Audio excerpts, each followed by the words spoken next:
as we go, so it's not a big deal. Would like to welcome everyone for joining us tonight, taking the time out of your night to attend this open house on residential guest accommodation licensing. Just a little housekeeping. We will have two hosts tonight. Myself, my name is Emma, and I'm the Island Community Planner. And we also have Tess. She is the Business License Inspector. This will be a 1 hour open house. We will start with a 30-minute presentation on background and information, and then end with a 30-minute question and answer period. Emma, your audio is cutting out about half the time. Oh dear. Are you plugged into an Ethernet cable, or do you have that option? Or is your arm next? Put on. Sometimes your own speakers will cancel out your microphone. I don't have any peripherals attached. Is it still really, what if I speak really loudly? I'm saying can you put headphones on? Oh, you mean my voice? I think I can. Let me try that. Sorry to interrupt. I just figured it would be good to be able to hear everything she's saying. That's good, Sherry. I was just unmuting myself to do that as well. Oh, good. So, hopefully this is better. Are we getting better audio, or is this working at all? I think that's going to be better. Excellent. No,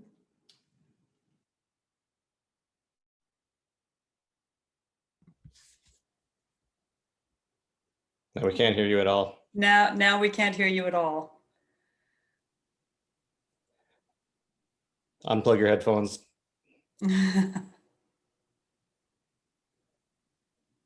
Nope, still can't.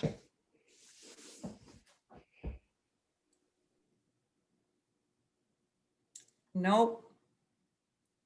Sometimes when you plug in headphones, it does something to the mute button. Just look at your mute button after you plug in your headphones again.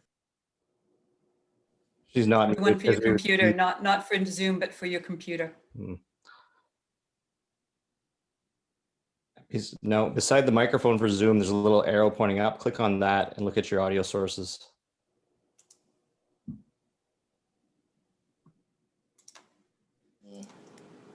Did that change anything? Yep. Is it better? Yep. Can you remain closer to the screen Yes. like that?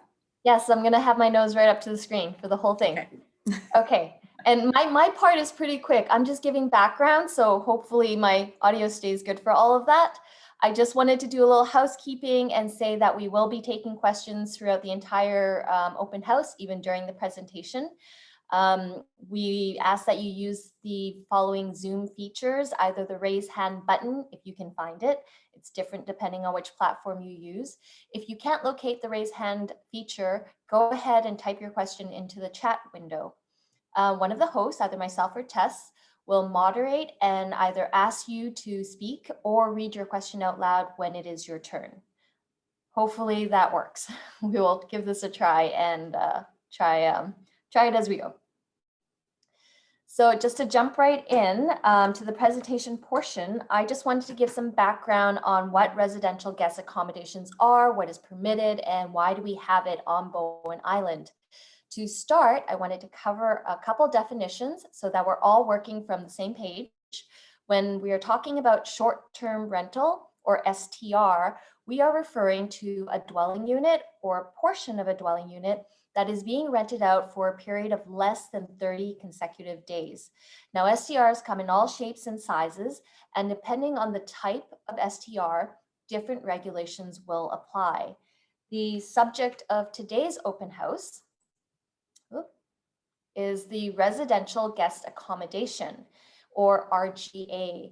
This is a type of STR where the entire dwelling is being rented out for short-term rental use, and it is only permitted as an accessory use on all residential properties. So when you hear the acronyms STR or RGA, that is what we are talking about. Some context why we're here. is because STRs, particularly RGAs, have become increasingly popular over the past decade or so. And this is the short-term rental of entire homes, often by people that are not residents of those homes. And in part, we're seeing way more of these types of STRs because of online platforms like Airbnb and VRBO. Council recognizes the important economic benefits of these types of STRs, but also that there are a lot of community concerns around their potential impacts on services, infrastructure, housing, and neighborhood character. So in 2019, staff was directed to undertake a policy development project to identify community needs and best practices for regulating STRs. At the end of 2019, Council adopted the short-term rental policy. And as part of the policy implementation, several bylaws were amended earlier this year. These bylaws were amended to permit RGA use on Bowen Island as an accessory use of the principal use of dwelling for a member of the community. Regulations were also put in place to minimize impacts on neighborhoods and housing, as well as to ensure accountability of operators and enable enforcement.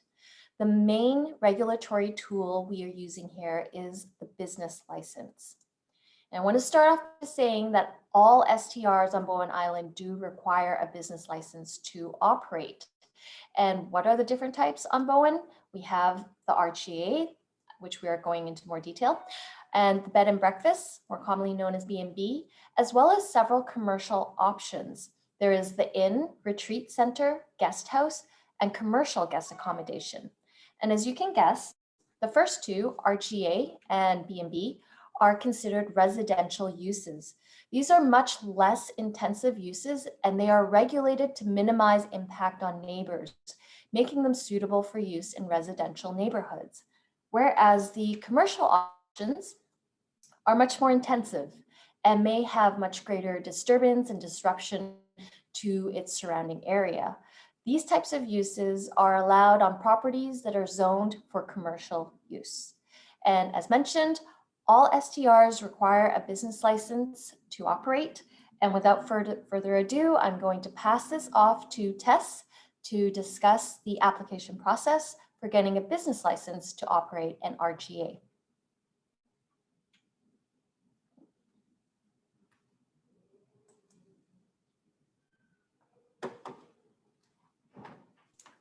I'm just switching over the share screen. Okay, so hi everybody. I'm Tess and I am the Business License Inspector. And I'm going to take you through the steps to apply for an RGA and a B&B business license. We're going to start with 4 items that are required for both types of license. And then we're going to go into the additional requirements that are just for RGA. And then lastly, the additional item for B&B operators.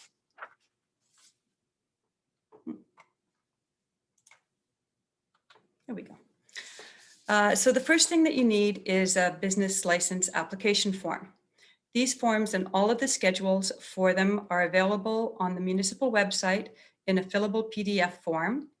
Printed copies are also available at Municipal Hall, and you can also email me and I will send you everything you need in a fillable PDF format. If you're using the fillable PDF format, one thing to remember is that you do have to save them to your computer before you send them on. But these forms can also be printed, filled in by hand, and scanned or dropped off or mailed to the municipality. The first page of the application is general information about when you started operating, the contact information, and your business structure. On the second page, you'll find more specific information, more specific questions about your business, such as the number of rooms you're providing and if there's a kitchen available to your guests. The second form is a Schedule B. This is the property owner's approval. You'll need this only if you rent your property or if you're located in a strata. If either of these apply, you need signatures from all of the property owners and the strata resident, depending on your situation. The next document is the Schedule D. This is an accommodations checklist. The list includes all of the regulations that you must abide by and the documentation that is to be submitted with your application. The first section is for both types of accommodations, both B&B and the RGA. And then there's a section specifically for B&Bs and then a section for RGAs. Your signature at the bottom of the page is indicating that you are aware of the regulations and that your business complies with them. Okay, the site sketch. This is the last thing that is required for both RGAs and B&Bs. This document does intimidate some people, but we're really looking for something very simple. All we need is a sketch showing the property outline and the approximate location and dimensions of accommodation rooms and parking spaces. I have a few samples of what will satisfy this requirement. For a few of these, I've used BOMAP for these samples, and we'll show you where to find BOMAP before we end the presentation. It's a very helpful tool. On this slide, I used a snip from BOMAP and put it into Word, just added some text boxes, and you can see the dimensions are there. There's the outline of the building and approximately how big each space is.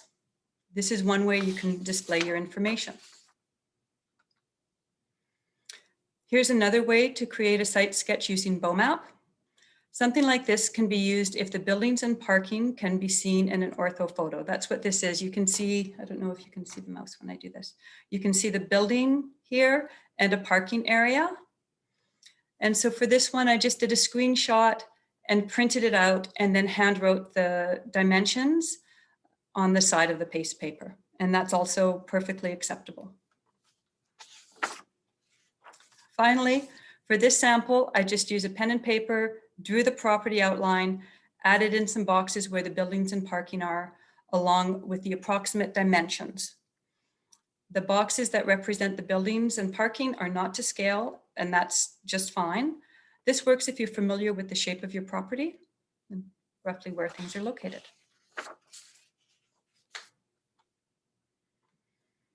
So this is the first document that you require if you are an RGA, if you're operating as an RGA. It is used to list the contact information for your designated individual and any other contractors that you use. These contractors may include cleaners, property managers, or a handy person. And if these workers are not your employees, they will also need a business license.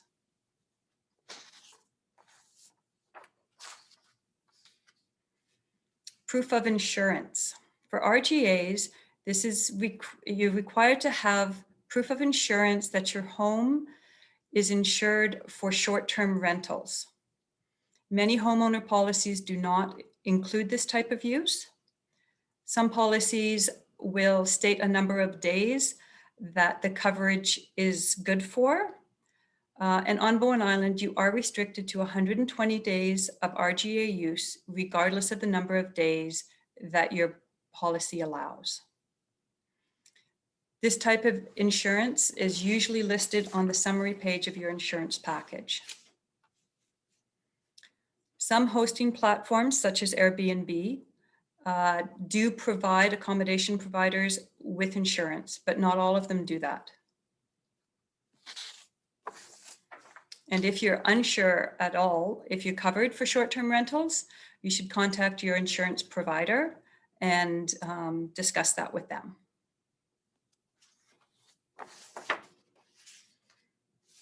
RGAs must also have a designated individual. This person is to be available 24 hours a day while your home is being used as an RGA. They must be able to respond to a nuisance complaint within 2 hours. For your business license, you need to send contact information for your designated individual to your neighbors. We can provide a sample for you, or you can create your own notice as long as it has all of the same information that is provided on the sample. Yes. You'll also need... Sorry, can I just interrupt really quick? We have one question asking about the difference between a contractor and an employee. Okay, so an employee Generally, you will be providing them with WorkSafe. They will generally only be working for you. They won't have multiple contracts that they're cleaning for, or you're withholding the and providing the tax and CPP and that kind of thing. So if you're doing all of that, chances are they are an employee. If you're not, chances are they are a contractor. But I do have a little list of criteria that I can send you if you're unsure. There's some people that kind of fall into a bit of a gray area. If you just email me, I'll send you, there's I think 4 points in it. And if your worker falls under all of those points, then they can be considered an employee. Okay, and just a couple more questions. Mhm. How many neighbors need to be notified? All of the neighbors that are adjacent to your property. So that would be across the street and on either side, behind, all around you. And you can always notify more if you think it will be helpful, but we're mainly concerned with the adjacent neighbors. I have one from Sylvain. If I am with Airbnb, which has insurance coverage, does my house insurance also have to cover B&B use? Airbnb has the host protection and host guarantee. You can opt out of those. If you've opted out, then it does need to be provided on your house insurance.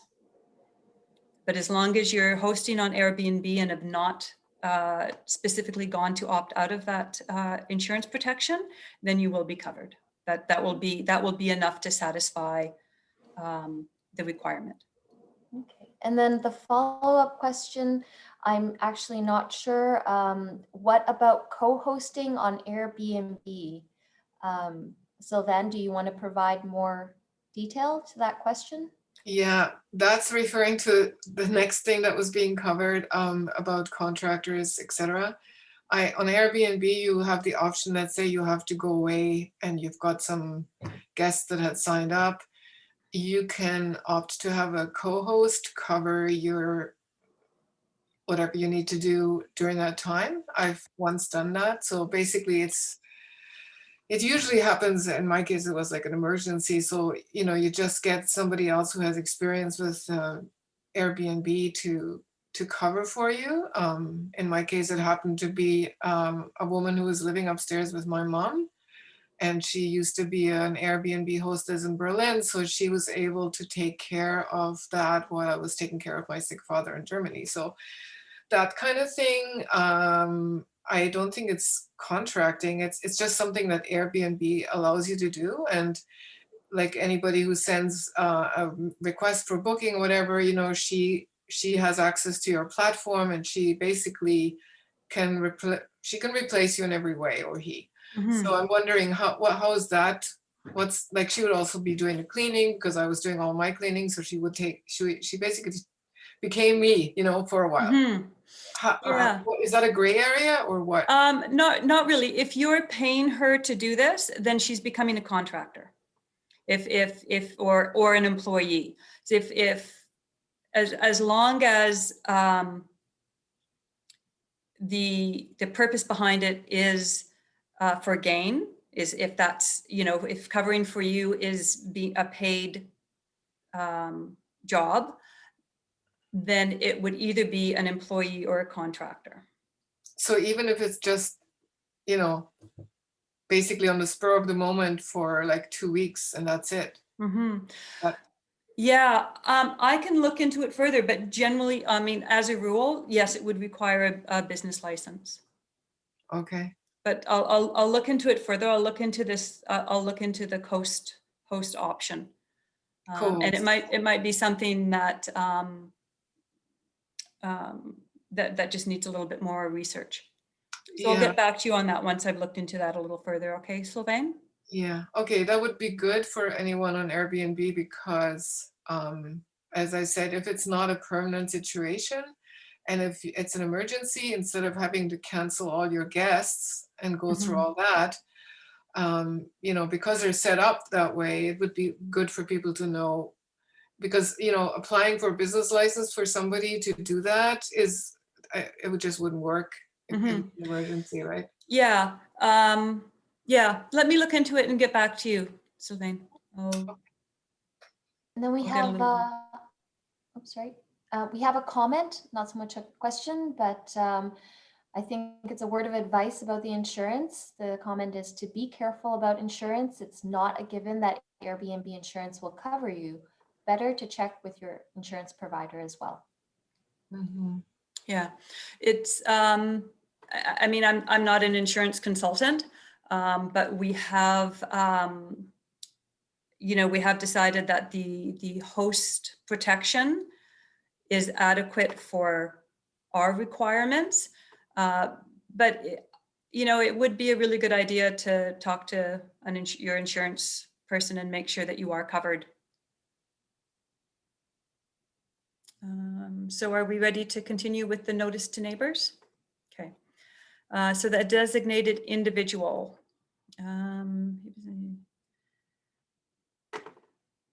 Okay. So I think the last thing I was saying is that you also need to send us a list of the neighbors that you're sending the notice to. So that's everything that's required for a RGA license. And now we're just going to take a bit of a sidestep into the bed and breakfast license. So you need all of the same top four things: the application form, the Schedule B if it applies, the Schedule D, and the site sketch.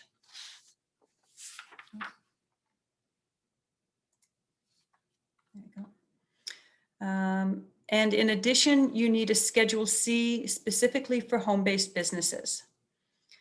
So Schedule C is to be submitted. It's very similar to the Schedule D in that it lists the regulations for home-based businesses, and then you sign the bottom indicating that you comply with all of the regulations.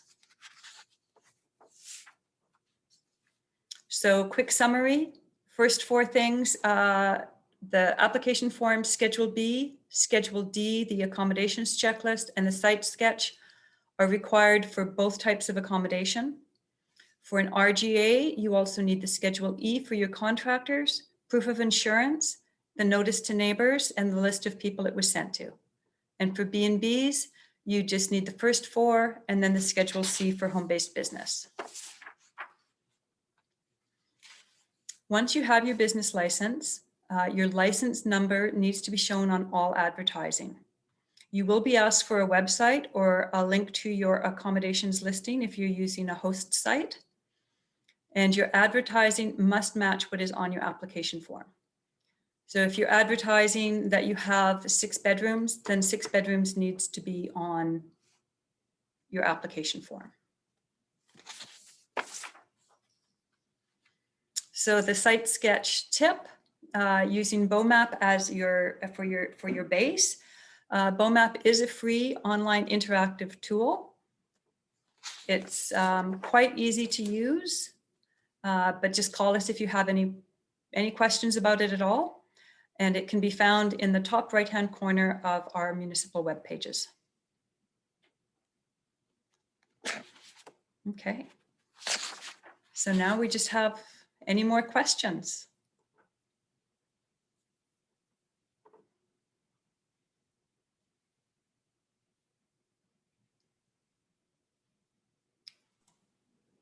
So I don't see, oh. I forget how to raise my hand. Sherry, go ahead. I read the fine print about posting my business license in my house. I rent it out on weekends on Airbnb when there isn't COVID, and also on advertising, which I took to mean on the Airbnb site. So I spent a couple of days at this, like how do I post it? Where do I post it? And it turns out that it funnels, in order to add that kind of information, it funnels you into a professional host scenario that was quite daunting. And although I shouldn't say this out loud, I thought, okay, maybe it's not critical that I have it posted on Airbnb if it's posted in my house. I could say it in the information that's at the top of my listing or something, but Mhm. there's no place on Airbnb to post it officially unless you get funneled into that professional hosting scenario. Yeah. So, any response to that? Yeah, you can just add it to your description, like even just at the bottom of it. This is business license number 5893 or whatever it Okay. happens to be. Okay. I just thought that would be helpful for other Airbnb people to know that that's the way to do it rather than trying to find a place to put it. Mhm. Great, Yeah, thanks. it doesn't need to be any place specific as long as I can find it. If I'm looking throughout your whole site, if I can find it, then that's good. And the municipality actually has been in discussions with Airbnb about adding a field for the business license number, and it's actually quite a big redesign of their platform to do that. So unless it's a very large municipality with a lot of listings, they can't, they don't put in that cost to redesign the platform. Okay, good to know. And the next question, kitchen versus a kitchenette. So I'm assuming this is asking about the difference between an RGA and a B&B. Tess, do you mind if I share screen for a second? Yep, that's fine. Okay. So I've actually just made a really quick slide about the differences between an RGA and a B&B. These are the main differences. And one of them is that the RGA allows for an entire dwelling unit, so that includes a full kitchen, whereas B&B only allow limited kitchen facilities, and that's defined as countertop plug-in appliances, a mini fridge, and I think a small sink and food preparation area. So I don't have like technical specifications on that, but I think as long as you're meeting that definition, so a small bar fridge, a microwave, a toaster oven, those types of appliances, you would be meeting the definition for a limited kitchen facility, which would be allowed within the guest area of a B&B. Can I ask a dumb question to go with that? Of course. I used to have a bar fridge and then it broke. And I tried to get another one and I could only get one that was so small that literally it was useless. So then I ended up getting a bigger secondhand fridge. And until that one breaks, I really don't want to change it. That's the only kind of difference between what you've just described. So basically, having not a bar fridge would make it a full kitchen, even if everything else is just plug-in, or? Well, the definition has mini fridge. Okay. Again, there's no technical specifications to that. Okay, all right. And I don't know the size of your fridge, your secondhand fridge, but I use the example of a bar fridge because I think that is clearly a mini fridge. Yeah. So if you can make the argument that your fridge is a small size, mini size fridge, I think that is okay. But again, I haven't seen your fridge, I haven't measured it, and I don't know. We don't have specific numbers. So it is a bit of a gray area, but the intent of the definition is that it is a small informal type of amenity for a B&B guest and not providing a full dwelling unit that could otherwise be used as a normal residence. Mm-hmm. Does that make sense? Yes, I have actually, I have another question. As Tess knows, the place which I rent out as a B&B or used to before COVID has also been used as a long-term rental accommodation. And I'm a bit afraid that the way this has been divided up, it makes sense in a lot of ways, but in a way, it sounds to me like if I wanted to operate it as a B&B, I can't offer it to people anymore as a rental accommodation, which would actually take rental accommodations away. And I've always given that a priority, you know? So I'm just wondering, how do you deal with that? Has that been thought about? Sorry, I'm not understanding, Sylvain. Well, Why can't it be rented out as long-term anymore? well, because when it is being rented out as long-term, people are living in there, so it's like, I guess by implication, it would be a full kitchen because they're living in it. I don't know. Yeah, long-term rentals don't necessarily, like a long-term rental that would qualify as under the residential tenancy branch as a long-term rental. It doesn't necessarily have to have a full kitchen. Okay. There's no rule that says a long-term tenant has to be supplied a full kitchen. Okay. Yeah. All right. So there's no problem with you renting it out to full-time tenants. Okay. All right. And I do have one more question, and which is really the main reason why I'm here today. I have written a few letters about the fact that I don't have on-site parking, although my mother does right next door. And apparently the way the legislation was written is parking facilities have to be on-site. So I'm wondering, was it brought up with council that there are people on Bowen who get, pedestrian and bicycle clients that don't require parking? I have that actually on my website, on my Airbnb site.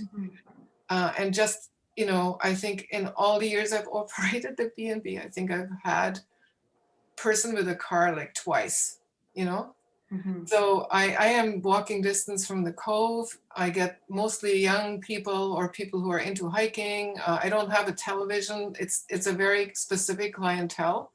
People who are into nature, quietude, and they're really happy not to have to come with a car.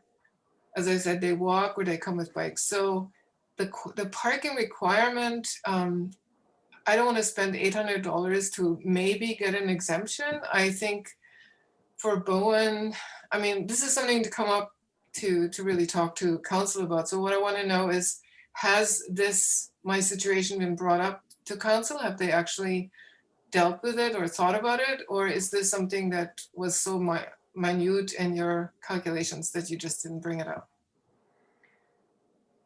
So I can answer this one, Tess. Your particular situation was not specifically discussed with council. I think you do have good arguments for a variance application, but the regulation to have parking was decided on unanimously by council as a requirement for RGAs and B&Bs. And it has been in place since the municipality incorporated. So when we were first a municipality, B&Bs were required parking spaces per guest room offered. And that really is to minimize that impact on neighbors, on infrastructure, and not having guests park on roadways. So do you think if I did go to council and suggested that if a person advertises their space as a place that does not allow parking, like does not allow cars, like doesn't accommodate cars, that it's only for pedestrians and bicyclists, let's say, do you think they would be open to amending the bylaw at some point so that it's low carbon friendly or whatever you want to call it? I can't speak for council, but I would encourage you to present your case to council and see how they respond. Okay, great. Yeah. Since we have all this COVID time, I might as well put it to good use. Yeah. Okay. Okay, so we're just going to move on to the next question about a business license. Is it for a calendar year? And then the follow-up was about what is deemed to be a full kitchen. I think that one's answered. But Tess, would you like to answer the question about the length business license is good for? So it is for a calendar year. It starts January 1st and ends December 31st. The renewal notices will go out sometime near the end of December or sorry, the end of November, early December. And yeah, if you start operating halfway through the year after July 31st, there is a discount, but that's for, dependent on when you actually start operating your business. And does the full kitchen, has that been answered to your satisfaction, Matt? Yes, it has. Thank you. Okay. All right. We have one question from MM. Excuse me. Follow-up question from MM here. Does a pull-out couch in a living area constitute a bedroom? And Sherry added to that, I would think that whatever number of bedrooms you have on your listing is what determines if a room is counted as a bedroom for your business license, whether it's a pull-out in the living room or an actual bedroom. Would you like to speak to that, Tess? Yeah, we actually do not count pull-out couches in a living room as a bedroom. It's actually the number of bedrooms that you have will determine the maximum number of guests you're permitted. You're permitted 2 adult guests per bedroom. So if you have a 4-bedroom house and a pull-out couch, you're still only, you're limited to 8 adult guests. If it's just a studio and doesn't have an extra bedroom, that would be a 1-bedroom. We'd consider that 1 bedroom, so 2 guests. Okay, any follow-up to that answer? That sounds good. Move on to the next question. Can you apply for variances? What penalties are proposed? I think this is same boat as Sylvan, so referring to the parking requirement. Mm-hmm. And I think that we answered that question. No, sorry, I didn't mean that about Sylvain at all. It wasn't about the parking. Oh, okay. It was about the how you're limiting things for year round. If I have a full kitchen, it would suit me or financially to just rip out my kitchen, really, Mhm. but and then I could operate year round. Mhm. And I could still rent it long term, because you just said earlier that long-term rentals, you don't need to have a full kitchen. I don't understand why a long-term rental doesn't need a full kitchen by code, and being this limited kitchen is the only thing allowed for a B&B. What is the reasoning behind having the limited kitchen for a B&B? So I can answer that part of the question. Why do we limit the kitchen facilities for B&B? But then regarding why long-term rental is not required to have a full kitchen, I'll defer to Tess to answer that after. As far as the B&B, it is intended to be a part of the residence where the resident is living, and the kitchen is only intended for the resident's use because it's supposed to be the resident's home. Traditionally, that's what B&Bs have been, and that's how they've operated. We don't want to have like essentially an other dwelling unit that is being rented out for the B&B. It's really intended to be a part of the residence dwelling that is being rented out to guests. Now, but it's part of your home, and like half the year it is all used for your family, or it could be used sporadically, like Easter, Thanksgiving, Christmas. It's always family use. Yeah. So and there's some shared facilities between the two, like the main family dwelling and this separate but not separate suite. Yes. So the And that's what I mean suite by variances. Like, could you apply for a variance if you fall into a more special category? I would say yes. Yes, that's a very good question.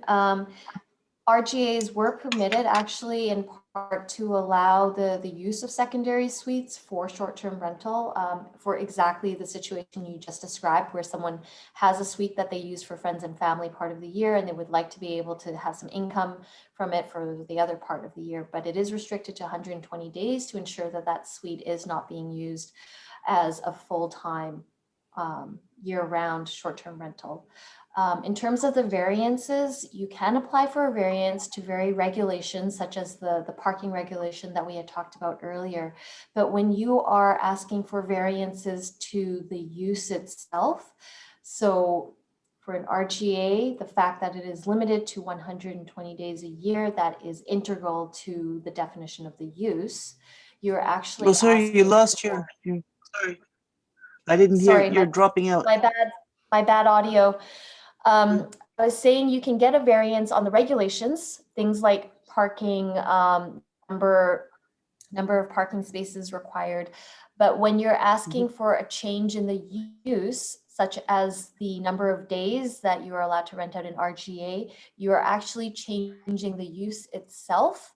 And that would have to be done either through a rezoning process or a temporary use permit. So there are still options for those types of variances, but they wouldn't go through the development variance permit process.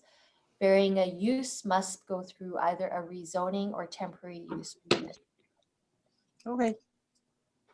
I can see situations where you might inadvertently run over your 120 days just without, I mean, it's possible.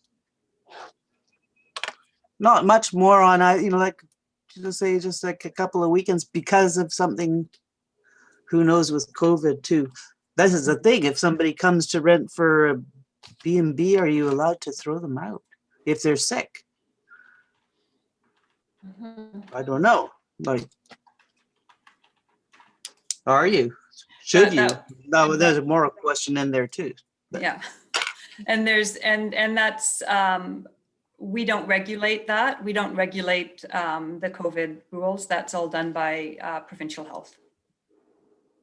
But, Provincial And health. Tess, did you want to speak to the kitchen or lack of kitchen requirement for long-term rentals? Yeah, and again, the municipality doesn't regulate what's permitted or not permitted as a dwelling, but it's the Residential Tenancy Act that does that, and you can use a hotel room as a long-term rental if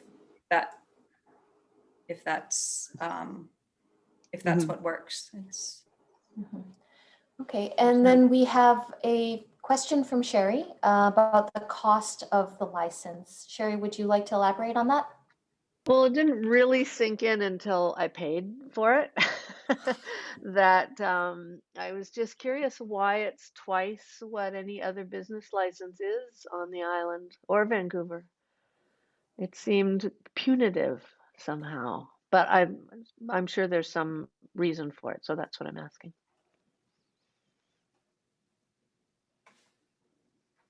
So, do you want me to take this one, Tess? Yeah. The fee for an RGA, yes, is more than the other SDR types. It is also the only one that is requiring some online monitoring for enforcement. So one of the big community concerns on Bowen and also in many other communities is if we start permitting these, how do we make sure they're actually following the regulations which are intended to protect the community and the neighborhoods? The cost of online monitoring is significant, so we did have to factor that in to the license fee. Also, there are more administrative hours spent on RGA licenses to ensure that all the regulations are met and to do the monitoring. So the fee is not any higher than what we actually need to actually enforce the regulations and the license and administer the license. And we did research across local municipalities, local, regional, provincial, and we're actually one of the lowest fees for this type of short-term rental. Well, that's very understandable then. And I'd also Thank like you. to add, Sherry, that the B&B and the commercial accommodations also were increased. Oh, okay. In terms of the business license, can it be in the name of a corporation, or does it have to be in the personal name of the people who are registered to title? the owner is registered on title? It could be a corporation. Many of our business licenses are corporations for sure.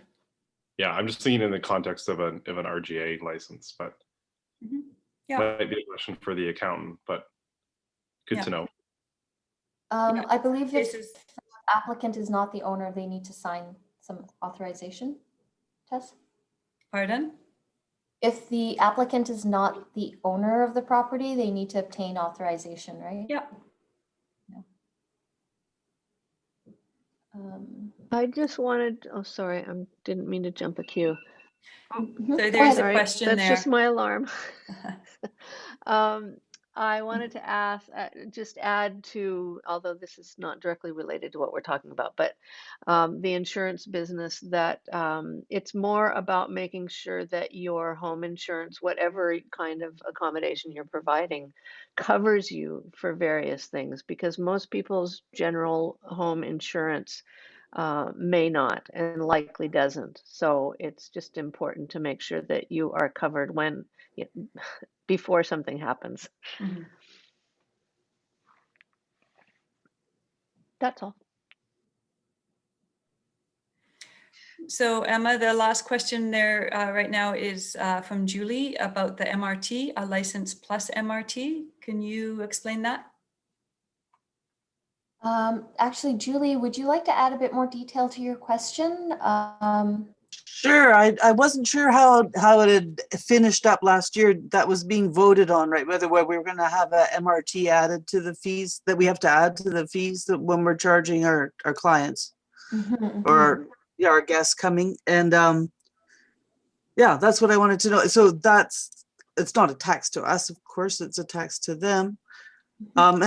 And I understand that money will be going to Tourism Bowen, is that correct? Or is that just going to the municipality? And how much of the license fee is going to Tourism Bowen? I know that they had in not Rossland, but somewhere around there, Vernon, maybe there when they added the licensing fee for B&Bs and short-term rentals or the less than 30-day ones, that money, 60% of it or something, went to the tourism board that helped advertise on behalf of hosts. And so I would like to know what the breakdown is and where the MRT is going as well. Yeah, that's a great question, Julie. Thank you. So the municipal, regional, and district tax is what we're talking about here, and this is a provincially imposed tax that is voluntary. Each municipality would have to apply to partake in the program. Bowen Island is not currently in the program. As part of the short-term rental policy, council did agree to apply to be in the program. And that in part was to address several community concerns around short-term rental use on the island. If the tax went through, the idea was that short-term rental use would directly help contribute to tourism management on the island, as well as affordable housing. So the MRDT tax can go 50% towards tourism and 50% towards affordable housing. The application was started this year, and it never went through because Well, you dropped out. One of the requirements of the application is at least 50% support from all accommodation providers that provide 4 or more units of accommodation. And Bowen Island did not meet the minimum required level of support. So the application was not complete and never went through the process. So at this point, there is no additional MRDT tax to short-term rental accommodations on the island. The policy still directs for there to be an application as soon as we get the minimum amount of support from accommodation providers. And it has to be people with four bedrooms or more. That's what the province considers. So there's only like 2 on Bowen, so there would be like only one of them has to say yay. There's actually 8, and you're right. Not a lot of them need to say yes, but at least 50%, and we didn't get that. Oh. If it did go through, the application did have 50% going to Tourism Bowen Island and 50% going towards affordable housing, the project managed by Birch right now. But since it didn't go through, that entire business plan is null and void, and we would need a new one when we do apply again. Aside from the MRDT, there is no part of the business license fee that goes towards Tourism Bowen Island, and that is Oh. because they are not part of the municipality. So they are eligible for other types of government funding, but they're not a municipal entity. They do not get a part of the business license fee. Okay, great, thanks. That's clear. Yep, thank you. No more questions. Okay. So I don't see any more questions. Does anyone have any more? Oh, yes, I see a hand. Sylvain, would you like to speak? Yeah, actually, this is something I thought I would ask because I think there's a lot of people here right now that might happen to know. I've been interested in trying to figure out what's going on with long-term transitional and long-term housing for homeless people in Bowen. I'm wondering, is there anyone working on that at the municipal level? And if so, who? And if you know of anyone else not at the municipal level working on that, I would love to get some information about that. Okay. Isn't that Robin Fenton? Sorry, jumped in. Robin's Robin. definitely very involved with that type of work. I was going to ask if you were familiar with the Housing Advisory Committee. Maureen mentioned that they exist and that they are actually short one person right now. Basically, I just want to pick the brains of whoever has been working on it for the one moment. Members? Sorry? I was going to say that is definitely one of the items the committee is concerned with. And the staff liaison is actually Daniel Martin. He is the manager of planning and development. He's not You're with us. cutting in and out, sorry. Oh, sorry. I was saying that the Housing Advisory Committee is concerned with things like transitional housing and homeless housing. So that is something you might want to look into, and you can always contact them. Their email is hac@bimbc.ca. You can also find that on the municipal website. The staff liaison is Manager of Planning and Development, Daniel Martin.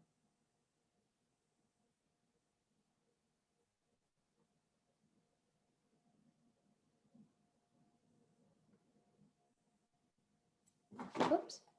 And I'm just we're nearing the end of the open house. So I am just going to throw up our contact information in case you think of any other questions later on. I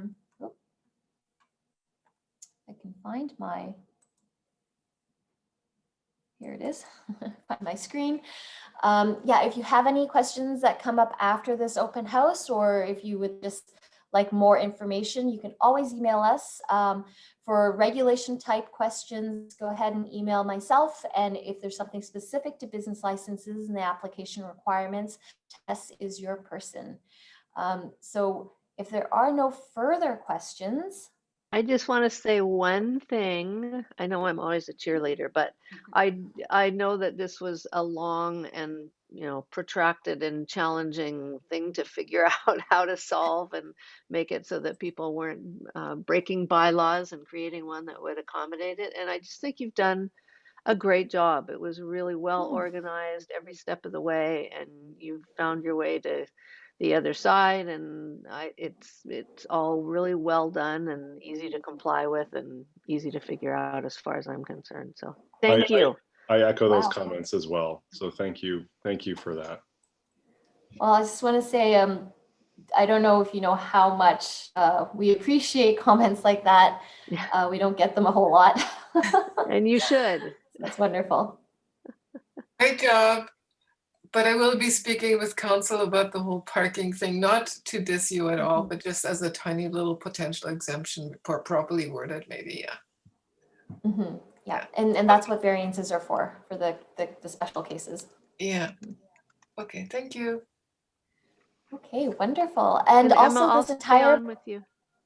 Oh, Sorry? yes, please, Sherry. I was just going to say the entire presentation was recorded and we will be uploading that to the municipal website where you found the open house link. It will be replaced with a link for recording of this presentation for future reference.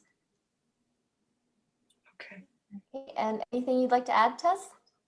No, thank you all for attending. I'm really Thanks. Well, clap, clap, clap here. Bye. All right. Have a great Bye. night, everyone.